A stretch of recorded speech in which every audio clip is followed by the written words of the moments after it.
This is British baseball as played in Wales and England, as it has been for over 100 years.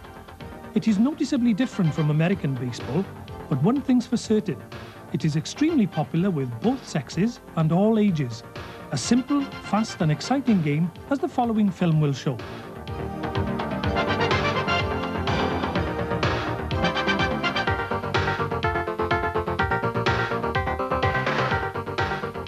Well, it was always said that baseball was born on the old mile in the bottom end of the town near the river. It was once a grassy pit, and it was ideal for the game. In fact, as a small boy, I thought the banks were there, put there for people to sit on to watch the game, but really they were there to keep back the tide because Grangetown had many floods.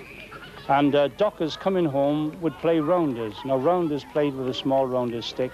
They wanted something else, and so they smuggled out a 3.5-foot length of timber from the docks, smoothed it on one side, and baseball began to be born. Rules would be adapted as they went along. For a start, once they had a hard ball made by a local cobbler, they stopped throwing the ball at players between the bases because obviously they could do some damage. And as a result, players had to be touched. And the equipment could be homemade, the bases were homemade, the pegs.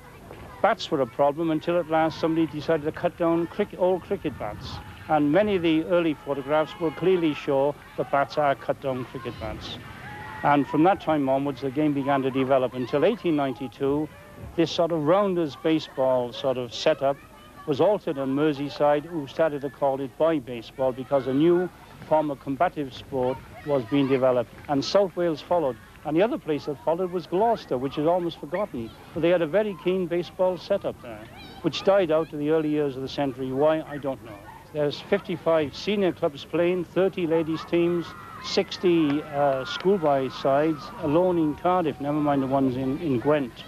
And before the industrial problems, which are behind us now, I hope, we was spreading into Mid Glamorgan, and it certainly is in the Vale of Glamorgan now. We have teams from Llankford Major, and Cwmbran, and Abergavenny. Mums play it, dads play it, the children play it, Boy Scouts play it, even little brownies play it, you know. Everyone's in on a baseball act.